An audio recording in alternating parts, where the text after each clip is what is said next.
Hello, I'm author Terry Crowdy. My new book, Formidable, Arthur Flint's War Against Tirpitz and the Kamikazes, tells the story of my grandfather's service on the aircraft carrier HMS Formidable during the Second World War. In this series, we're going to look at some of the photographs that appear in the book and delve a little deeper into the story behind them. In this photograph, we can see some of my grandfather's wartime souvenirs. That's his souvenir boomerang from Australia and one of the elephants he purchased in Ceylon. You can see his cap badge, which still has several matchsticks hidden in it. Beneath the cap badge you can see the little cardboard box his medals were delivered in. And of course you can see the medals above. When I pitched this book to the publisher, I simply called it Arthur Flint's War. It's the story of a young man who did not want to go to war and set himself the goal of surviving the conflict and returning home as swiftly as possible.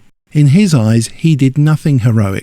He had a very junior position in the Royal Navy, and when he left the services in 1946, never went on a ship again. The whole point of this book is to stress the ordinariness of Arthur Flint. He is a perfect example of the vast majority of Britons who served in the war. They didn't want to fight, but they didn't shirk either. They did their bit. And as it happens, Arthur's wartime adventure on one of Britain's mightiest warships was epic in itself.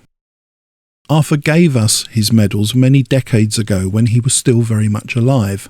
I grew up looking at the bright ribbons, not quite comprehending what they were for. He was on Formidable, that I knew, but only later in life did I understand what he did to deserve them. From left to right, his medals are the 1939-45 star. This was a campaign medal for operational service. Next we have the Atlantic Star, awarded for 6 months' service afloat in the Atlantic or in home waters during the war. The Arctic Star was awarded posthumously, recognising those who served beyond the Arctic Circle.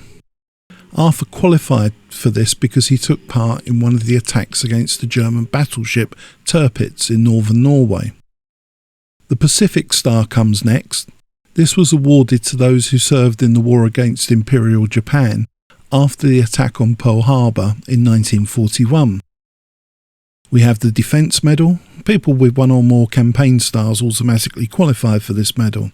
And lastly, we have the War Medal, awarded to full-time servicemen who served for at least 28 days during the war. I am told my grandfather would also have qualified for the Soviet Union's 40th anniversary of the Great Patriotic War Medal because of his service in the Arctic.